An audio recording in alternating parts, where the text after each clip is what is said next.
जैन मित्रांनो, आपण समांतर आरक्षण याबाबत चर्चा करणार आहेत। काल आपण बघितलं की समांतर आरक्षण मधील महिला या प्रवर्गाबद्दल आपण काल बघितलं की महिलांनी कुठे अर्ज करायला पाहिजे, महिलांनी कुठे अर्ज भरायला पाहिजे जेणेकरून त्यांचा फायदा होऊ शकतो, म्हणजे कुठल्या कॅटेगरीच्या महिलांनी कुठे अर्ज भरायला पाहिजे। तर अशा 2024च्या भरतीचा आपण आढावा घेतला की ज्यामध्ये महिलांची आपण मेरिट लिस्ट बघितली, कुठे कमी लागली कुठे जास्त लागली, अशा सर्व बाबींचा आपण चर्चा केली। तर आज आपण बघूयात की होमगार्ड या प्रवर्गाबद्दल। होमगार्ड या प्रवर्गाबद्दल म्हणजे एससी, एसटी, ओबीसी, ईडब्ल्यूएस अशा सर्व कॅटेगरीबद्दल आपण बोलणार आहे। त्यासाठी व्हिडिओला स्किप न करता तुम्ही जर चॅनलला नवीन असाल तर चॅनलला सबस्क्राईब करून घ्या। तर आपल्या सर्वांना माहितीच आहे की आपली पोलीस भरतीची अर्ज प्रक्रिया ही 29 ऑक्टोबर पासून चालू झालेली आहे। तरी पण आपल्या सर्वांच्या मनात एक प्रकारचा संभ्रम निर्माण झालेला आहे की अर्ज कुठे भरायचा, जिल्ह्याची निवड कशी करायची, अर्ज कधी भरायचा, अशा सर्व प्रश्नांबद्दल आपण आज चर्चा करणार आहे। सोबतच आपण या व्हिडिओमध्ये बघणार आहे होमगार्ड बद्दल आपण बोलणार आहे की होमगार्डची 2024च्या भरतीमध्ये काय परिस्थिती होती, कुठं लिस्ट कमी गेली, कुठं लिस्ट हाय गेली, कुठं जागा खाली गेल्यात, अशा सर्व बाबींबद्दल आपण बोलणार आहे। सोबतच जनरलची लिस्ट कुठं खाली आली आणि होमगार्डची लिस्ट त्याच्यापेक्षा वर गेली, तर अशा सर्व जिल्ह्यांबद्दल आपण बोलणार आहे। त्यामुळे व्हिडिओला स्किप न करता चॅनलला जर तुम्ही नवीन असाल तर चॅनलला सबस्क्राईब करून घ्या। तर आता आपण बोलणार आहे, आपण या व्हिडिओमध्ये बोलणार आहे 2024च्या भरतीमध्ये आपल्या होमगार्डची काय परिस्थिती होती, कुठं लिस्ट कमी गेली काय गेली, तर आपण 2024च्या भरतीबद्दल यामध्ये बोलणार आहे। आणि यावरूनच आपल्याला आपण ठरवू शकतो की यावेळेस आपण जिल्हा कुठं भरायला पाहिजे, जिल्ह्याची निवड याच्या बेसवर आपण करू शकतो। तर सर्वप्रथम आपण बोलणार आहे ओपन या कॅटेगरी, ओपन होमगार्ड बद्दल। तर आता आपण बोलणार आहे खुल्या प्रवर्गातील होमगार्ड मेरिट लिस्ट कशी लागली होती। तर यामध्ये आपल्याला खूप मोठा असा फरक आढळून येतो। धुळेसारख्या जिल्ह्यात तर सर्वात टफ लिस्ट जर ओपनची म्हटल्यास मागच्या भरतीमधली 2024च्या भरतीमधली तर 141 वर धुळे जिल्ह्याची मेरिट लिस्ट ही गेली होती। ही महाराष्ट्रातील सर्वात टफ लिस्ट होती त्यावेळेची। पण त्यात सोलापूर शहरच्या मेरिटचा जर आपण विचार केला तर तिथं 93 मार्कांवरच आपला होमगार्डचा विद्यार्थी हा पोलीस होऊ शकला। यातच बुलढाण्याची मेरिट ही 136 वर येऊन टेकली होती, जळगावची 135 वर, नाशिक शहर 130 प्लस गेली होती, तर भंडारा 105 वर गेली होती, वाशिम सारख्या जिल्ह्यात 112 वर लिस्ट गेली होती, मीरा भाईंदरला 114 वर लिस्ट गेली होती।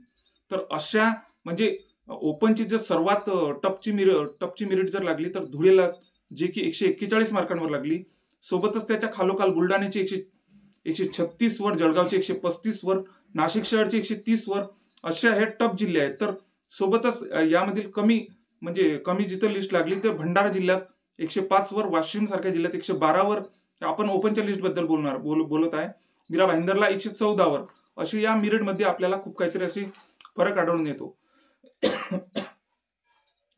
तर आता समोर आपण बघूया की व्हीजेए होमगार्ड या कॅटेगरी बद्दल आपण बोलणार आहे। व्हीजेला जेमतेम 5-6 जिल्ह्यातच जागा होत्या 2024च्या भरतीमध्ये, तर त्यामुळे लिस्ट तर टफ जाणारच आहे। तर त्यामध्ये पण आपण बघूयात की मुंबईला व्हीजेएची सर्वात टफ लिस्ट लागलेली आहे, जे की 127 मार्कांवर टफची मेरिट लागलेली आहे। व्हीजेएची सर्वात कमी लिस्ट पण 113 वर गेली, सर्वात कमी लिस्ट म्हणजे 5-6 जिल्ह्यांमध्ये जागा असल्यामुळे व्हीजेएची लिस्ट, होमगार्डची लिस्ट टफच लागली। तर गोंदियामध्ये 113 वर लिस्ट गेली, साताऱ्यामध्ये 124 वर लिस्ट गेली, रत्नागिरीमध्ये 118च्या दरम्यान, म्हणजे रत्नागिरीमध्ये 120-118च्या दरम्यान लिस्ट लागली होती। असं या मेरिट लिस्ट मध्ये आपल्याला बराचसा फरक आढळून येतो। तर समोरची कॅटेगरी बघू आपण आता, एनटीबी कॅटेगरी। या कॅटेगरीमध्ये विशेषतः असं आढळून आलं की म्हणजे या कॅटेगरीच्या जागाच नव्हत्या, तर असं काही विशेष काही आढळून नाही आलं, कारण की 2 ते 3 जिल्ह्यातच या कॅटेगरीच्या जागा होत्या।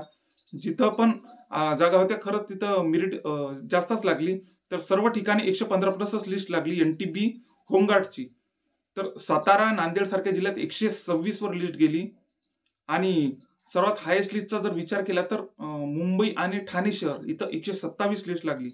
पुणे ग्रामीणला सर्वात कमी पण 115 लागली, पुणे ग्रामीणला 115 लिस्ट लागली। तर यामध्ये आपल्याला असा फरक आढळून येतो। तर आता आपण समोरची कॅटेगरी बघूयात, एनटीसी कॅटेगरी। एनटीसी कॅटेगरी आपल्या सर्वांना माहितीच आहे की सर्वात जर टफ लिस्ट लागत असेल तर ती लागते एनटीसी कॅटेगरीची। तर त्यामुळे आता आपण एनटीसी या कॅटेगरी बद्दल बोलणार आहे। तर आपल्याला माहितीच आहे की एनटीसी कॅटेगरीची सर्वात लिस्ट हायस्ट लागते. तर एनटीसी कॅटेगरीच्या 2024च्या भरतीमध्ये 7 ते 8 जिल्ह्यांमध्ये जागा होत्या. तर त्या सर्वच्या सर्व जिल्ह्यांमध्येच टपच लिस्ट लागली हे आपल्याला माहितीच आहे. तर सर्व जिल्ह्यात 110 प्लसच लागली. तर सर्वात टप लिस्ट सातारा येथे 137 वर लिस्ट गेली. ठाणे शहरला 132 वर लिस्ट गेली. छत्रपती संभाजीनगर ग्रामीणला 131 वर लिस्ट गेली. मुंबई नागपूर सारख्या शहरामध्ये 130-129च्या दरम्यान लिस्ट लागली एनटीसी होमगार्डची. तर पुणे ग्रामीणला 117 वर लिस्ट आली. मीरा भाईंदरला सर्वात कमी लिस्ट जर विचार केला तर मीरा भाईंदरला 111 वर लिस्ट आली. एनटीसीची सर्वात जास्त लिस्ट सर्वात टप लिस्ट ही साताऱ्याला लागली 137 वर. पण साताऱ्याला या 2025च्या भरतीमध्ये जागाच नाही आहेत. तर मीरा भाईंदरला सर्वात कमी 111 वर लिस्ट लागली. असा या लिस्टमध्ये आपल्याला मेरिटमध्ये आपल्याला फरक जाणून येतो. तर आता आपण समोरची कॅटेगरी बघूया. SCBC category, SCBC home guard Maratha caste. तर सर्वात कमी एससीबीसी कॅटेगरीमध्ये आपल्याला खूप काहीतरी तफावत आढळून येतं. तर एससीबीसी कॅटेगरीची सर्वात कमी लिस्ट जर लागली असेल तर नागपूर ग्रामीणला 100 मार्कांवर इथं मुलगा भरती झालेला आहे. अमरावती ग्रामीणला पण कमीच लागली 104 मार्कांवर. अमरावती ग्रामीणला एससीबीसीची होमगार्डची लिस्ट लागली 104 मार्कांवर. चंद्रपूरला 108 मार्कांवर, नंदुरबारला 110 मार्कावर. या तुलनेने ह्या लिस्ट कमी होत्या. तर सर्वात एससीबीसीची जर होमगार्डची लिस्ट जर टप लागली असेल तर जळगावला 133 मार्कांवर एससीबीसीची लिस्ट लागलेली आहे. नाशिक शहरला 132 वर लागलेली आहे. नाशिक शहरचा एक वेगळा विषय आहे एससीबीसी कॅटेगरी बद्दल की नाशिक शहरला होमगार्डची 132 लागली आणि जनरल सर्वसाधारणची लिस्ट 127 वर येऊन टिकली. तर यामध्ये आपल्याला खूप मोठा फरक आढळून येतो. ठाणे शहरला 131 वर लिस्ट लागली. सिंधुदुर्गला 130 वर लिस्ट लागली. या तुलनेने हे मेरिट लिस्ट म्हणजे आपण हे बघितलं यामध्ये की आपण सर्वात जास्त कुठे लागली आणि सर्वात कमी कुठे लागली हे आपण बघितलं. या लिस्टमध्ये आपल्याला असा फरक आढळून येतो. तर समोरची कॅटेगरी बघू आपण एसटी कॅटेगरी होमगार्ड. तर सर्वात टप मेरिट नाशिक शहर येथे 128 वर गेली. 5-6 जिल्हे असे आढळून आलेत की तिथं 100च्या खाली एसटी कॅटेगरीच्या लिस्ट आपल्याला माहितीच आहे की कमी लागतात. पण सर्वात टप लिस्ट नाशिक शहर येथे 128 मार्कांवर लागली. तर 5 ते 6 जिल्हे असे होते की तिथं 100च्या खाली लिस्ट येऊन गेली. तर ते 5 ते 6 जिल्हे आपण बघूया. सोलापूर शहरला तर 87 लिस्ट लागली. अमरावती ग्रामीणला 93, छत्रपती संभाजीनगर ग्रामीणला 93 मार्कांवर, मीरा भाईंदरला 96 मार्कांवर आणि छत्रपती संभाजीनगर शहरला 96 मार्कांवर असे 5-6 जिल्हे आहेत की 100च्या खाली लिस्ट आली एसटी होमगार्डची. तर एक तर जिल्हा असा आहे की तिथं उमेदवारच मिळाला नाही, एसटी कॅटेगरीचा उमेदवारच मिळाला नाही, ज्यामुळे ती जागा तिथं खाली गेली. तर एसटी होमगार्डचा कॅन्डिडेट तिथे मिळाला नाही. तर तो जिल्हा आहे सोलापूर ग्रामीण. इथं एक जागा होती तर एक जागा तिथं खाली गेली एसटी होमगार्डची. नंदुरबारमध्ये मेरिट खूप हाय गेली. म्हणजे कसं इथं फरक खूप आपल्याला आढळून येतो की नंदुरबारमध्ये जनरलची लिस्ट 110 लागली आणि होमगार्डची लिस्ट 121 वर गेली. त्यामुळे इथं आपल्याला खूप काहीतरी असा मोठा फरक आढळून येतो. तर असं बऱ्याच ठिकाणी होते की जनरलची लिस्ट कमी लागते आणि होमगार्डची लिस्ट वरती जाते. त्यामुळे अशा जिल्ह्यांकडे आपण लक्ष केंद्रित करायला पाहिजे. परभणी सारख्या जिल्ह्यामध्ये 121 वर लिस्ट गेली. सातारा, मुंबई, चंद्रपूर, मुंबई रेल्वे अशा ठिकाणी 121 वर लिस्ट गेली. पिंपरी चिंचवड, रत्नागिरी 116 प्लस लिस्ट गेली. पिंपरी चिंचवड आणि रत्नागिरी सारख्या जिल्ह्यात 116 प्लस लिस्ट गेली. या तुलनेने हे लिस्ट टफ होती. तर आता समोरची कॅटेगरी बघूया आपण. एससी कॅटेगरीच्या होमगार्डची लिस्ट सर्वात टपचा जर विचार केला तर एससी कॅटेगरीच्या होमगार्डची जी टप लिस्ट लागली बुलढाण्याला 127 इतकी लिस्ट लागली. सर्वात कमी लिस्टचा जर विचार केला तर 96 मेरिट मीरा भाईंदरची लागली. ठाणे शहरला 125 लिस्ट लागली. नांदेड साताराला 124 वर लिस्ट गेली. नांदेड सारख्या आणि सातारा सारख्या जिल्ह्यात 124 वर लिस्ट लागली. हे जिल्हे पण टफच होती या मानाने. पण सर्वात जास्त लिस्ट ही बुलढाण्याला 127 मार्कांवर एससी कॅटेगरी होमगार्डची लिस्ट 127 वर लागली. धाराशिव, नाशिक सारख्या जिल्ह्यांमध्ये मेरिट लिस्ट 123 वर गेली. कमी मेरिट लिस्ट म्हटल्यास नंदुरबार सारख्या जिल्ह्यात 102 वर मेरिट गेली. 102 वर एससीची 102 वर गेली आणि एसटीची 121 वर गेली. हा इथं खूप मोठा फरक आढळून येतो आपल्याला. अमरावती ग्रामीण आणि नवी मुंबई सारख्या ठिकाणी 107 वर मेरिट गेली. रायगड सारख्या ठिकाणी 108 वर मेरिट गेली. या तुलनेने ह्या मेरिट लिस्ट कमी होत्या एससी कॅटेगरीच्या सर्वात हायेस्ट लिस्ट 127 होमगार्डची आपल्या बुलढाण्यात गेली. रायगडची 107 वर 108 वर अशी अमरावती ग्रामीण आणि मुंबईच्या लिस्ट गेलेल्या आहेत. तर समोरची कॅटेगरी बघूयात आपण, SBC category special backward class. तर सर्वात टॉपचे जे मेरिट एसबीसी कॅटेगरीची जर लागली असेल तर ते फक्त मुंबई शहरला 124 मार्कांवर मेरिट लिस्ट लागलेली आहे 2024च्या भरतीमध्ये. अहिल्यानगरला सर्वात कमी मेरिट लिस्ट 112 वर लागलेली आहे. अहिल्यानगरला सर्वात कमी लिस्ट 112 मार्कांवर लागलेली आहे. की अहिल्यानगर हा जिल्हा मागच्या वेळेस एसबीसी कॅटेगरीसाठी खूप काहीतरी बेस्ट होता. तर अहिल्यानगरला 112 वरच लिस्ट आली आहे. पिंपरी चिंचवडला 118 वरच. म्हणजे या एसबीसी कॅटेगरीच्या होमगार्ड यांना फक्त 3 जिल्ह्यांमध्ये जागा मिळाल्या होत्या. त्यामुळे जेमतेम टपच लिस्ट लागली त्या मानाने 3 जिल्ह्यांमध्ये, म्हणजे मुंबई शहर, अहिल्यानगर आणि पिंपरी चिंचवड. मुंबई शहरला 124 लागली, अहिल्यानगरला 112 लागली, पिंपरी चिंचवडला 128 लागली. तर या तुलनेने ह्या लिस्ट हायच होत्या, टपच होत्या. तर आता आपण बघूयात ईडब्ल्यूएस कॅटेगरी. ईडब्ल्यूएस कॅटेगरीमध्ये फरक आपल्याला आढळून आला, म्हणजे खूप काहीतरी फरक आढळून आला. पुणे ग्रामीण सारख्या ठिकाणी ईडब्ल्यूएस होमगार्डची लिस्ट 74 मार्कांवर येऊन टिकली. पुणे ग्रामीण सारख्या ठिकाणी तर फक्त 74 मार्कांवर ईडब्ल्यूएसची लिस्ट येऊन टिकली. तर नवी मुंबई सारख्या ठिकाणी 99 मार्कांवर, गोंदियासारख्या ठिकाणी 100 मार्कांवर, जालन्यासारख्या ठिकाणी 102 मार्कांवर लिस्ट ईडब्ल्यूएस होमगार्डची लिस्ट येऊन टिकली.